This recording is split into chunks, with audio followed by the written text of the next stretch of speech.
டேய் என்னடா மூஞ்சி இது? இதெல்லாம் வியாபாரம் ஆகாது.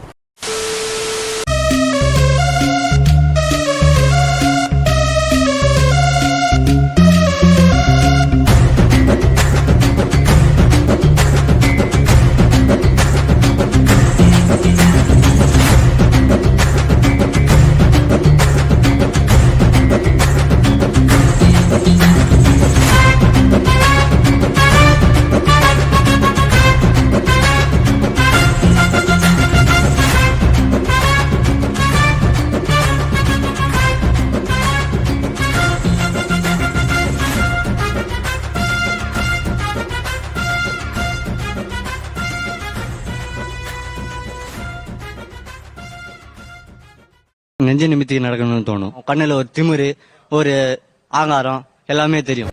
ராஜ பரம்பரை எப்படி நடப்பாங்களோ அது மாதிரிதான் நாங்க நடப்போம்.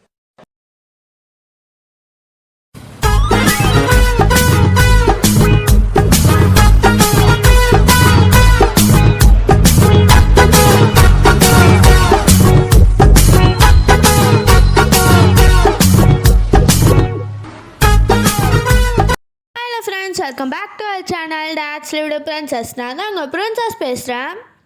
இன்றைக்கி நம்ம சேனலில் என்ன பார்க்க போகிறோம் அப்படின்னா, நான் லாஸ்ட் வீடியோவில் சொல்லியிருப்பேன், நாங்கள் விழுப்புரத்தில் சுற்றி பார்த்த இடம் எல்லாமே அடுத்தடுத்த வீடியோவில் காமிக்கிறோன்னு சொல்லிட்டு. ஸோ அந்த வீடியோவோட கண்டினியூஷன் தான் இது. வாங்க இப்போ வீடியோக்குள்ளே போகலாம். அங்கே ஃபஸ்ட்டு போன இடம் தான் வந்து பார்த்திங்கன்னா பனமலை தாளகிரீஸ்வர சிவன் கோயில். விழுப்புரம் மாவட்டம் செஞ்சியிலேருந்து 18 கிலோமீட்டர் தள்ளி பனமலை அப்படின்ற ஒரு கிராமத்தில் தான் இந்த கோவில் இருக்குது. இந்த கோவில் வந்து பார்த்திங்கன்னா 1300 வருஷத்துக்கு முன்னாடி கட்டின கற்றளை கோயில். பனமலை கோயிலும் காஞ்சி கைலாசநாதர் கோயிலும் ஒரே மாதிரி தான் இருக்குது. அது மட்டும் இல்லாமல் காஞ்சிபுரத்தில் இருக்க காஞ்சி கைலாசநாதர் கோயிலும் பனமலையில் இருக்க தாளகிரீஸ்வர கோயிலும் ஒரே காலத்தில் ஒரே மன்னர் தான் கட்டியிருக்காங்க. இப்போ நீங்கள் பார்க்குற இந்த தண்ணி தேங்குகிற இடம் கூட இயற்கையாகவே உருவானது தான். மலை மேலே இருக்க சிவன் கோயிலுக்கு முன்னாடி கீழே மலை அடிவாரத்தில் விநாயகர் கோயில் ஒன்று இருக்குது. அந்த விநாயகர் கோயில் வந்து பார்த்திங்கன்னா அங்கே இருக்க பாறையிலே குடஞ்சிருக்காங்க. நாங்கள்லாம் சீக்கிரமாகவே மலை ஏறிட்டோம். இது ஒரு குட்டி மலை தான். கொஞ்சம் ஸ்டெப்ஸுமே குட்டி குட்டியாக இருக்குது. ஸ்லோப்பு மாதிரியும் இருக்குது, ஸ்டெப்பு மாதிரியும் இருக்குது. இது ரெண்டும் சேர்ந்த ஒரு கலவை தான். கோயில் வந்து பார்த்திங்கன்னா ஒரு சைடு வயல்வெளி, இன்னொரு சைடு ஏரி. இது ரெண்டுத்துக்கும் நடுவில் தான் இருக்குது.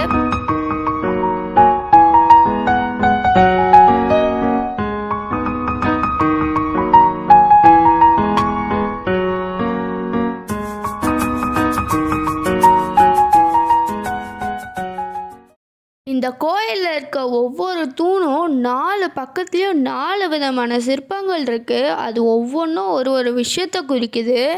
கோயிலை யார் கட்டினதுன்னு பார்த்திங்கன்னா பல்லவ மன்னன் தாங்க.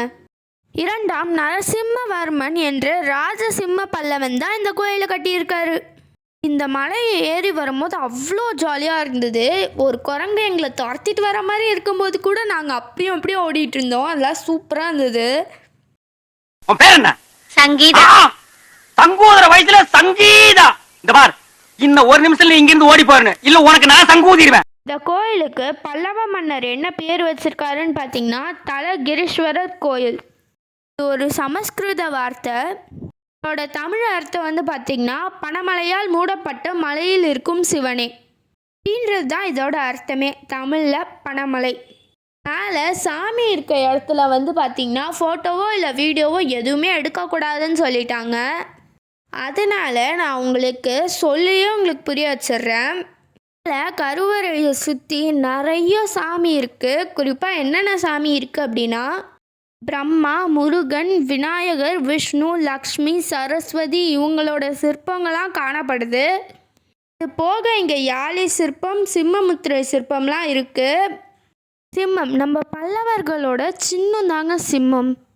அந்த சின்னத்தை வந்து பார்த்திங்கன்னா இந்த கருவறையை சுற்றியே அமைச்சிருக்காங்க நம்ம பல்லவர்கள். சாகணும்னு முடிவு பண்ணிட்டா தூக்கு மாட்டி செத்தானா, தூக்கு மாத்திரை சாப்பிட்டு செத்தானா. கோவிலில் 1300 ஆண்டுகளுக்கு முன்னாடி வரையப்பட்ட ஓவியம் ஒன்று இருக்குது. அது இந்த கோவிலோட கருவறையில் தான் இருக்குது. அதை பார்க்க அவ்வளோ அழகாக இருக்குது.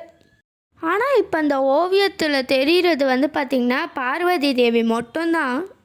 என்னதான் பார்வதி தேவி மட்டும் தெரிஞ்சாலும் அந்த ஓவியத்தில் ட்ரெஸ்ஸு மணிலேருந்து எல்லாமே அவ்வளோ அக்யூரேட்டாக வரைஞ்சிருக்காங்க. பார்வதி தேவி யாரை பார்க்குறாங்கன்னு பார்த்தீங்கன்னா அவங்களுக்கு எதிர்க்க இருக்க நடராஜரை தான். ஆனால் நடராஜரோட ஓவியம் வந்து பார்த்திங்கன்னா ஃபுல்லாகவே அழிஞ்சிருக்கு. இப்போயே இந்த ஓவியங்கள்லாம் பார்க்க அவ்வளோ அழகாக இருக்குன்னா அப்போ 1300 ஆண்டுகளுக்கு முன்னாடி எவ்வளோ அழகாக இருக்கும்னு யோசிச்சு பாருங்கள்.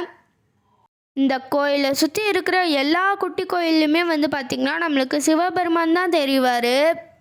அதுவும் இங்கே இருக்க சிவலிங்கம் வந்து பார்த்திங்கன்னா 16 பட்டைகளை கொண்டது. நம்ம மகாபலிபுரத்தில் பார்த்த மாதிரி இங்கேயுமே இருக்குது.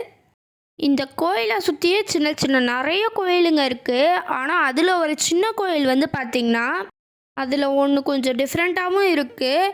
ஏன்னா இது ஒரு சுரங்கப்பாதைன்னு சொல்கிறாங்க. அது எந்த அளவுக்கு உண்மைனும் தெரியல. அந்த சுரங்கப்பாதை வந்து பார்த்திங்கன்னா இங்கேருந்து செஞ்சிக்கோட்டை வரைக்கும் போதாங்க. ஆனால் நம்ம எட்டி போய் பார்த்தா அது ரொம்ப வந்து குட்டியோண்டு இருக்க மாதிரியும் சீக்கிரமாக முடிஞ்சிடுற மாதிரியும் தான் இருக்கும். நான் இப்போ உங்கள்கிட்ட சொல்கிற விஷயம் எல்லாமே அங்கே இருக்க கல்வெட்டில் தான் எழுதியிருந்தது. இந்த வீடியோ அவ்வளோதான் ஃப்ரெண்ட்ஸ். இந்த வீடியோ உங்களுக்கு பிடிச்சிருந்தா லைக் பண்ணுங்கள், ஷேர் பண்ணுங்கள், கமெண்ட் பண்ணுங்கள், மறக்காம சப்ஸ்கிரைப் பண்ணுறேங்க. பாய்.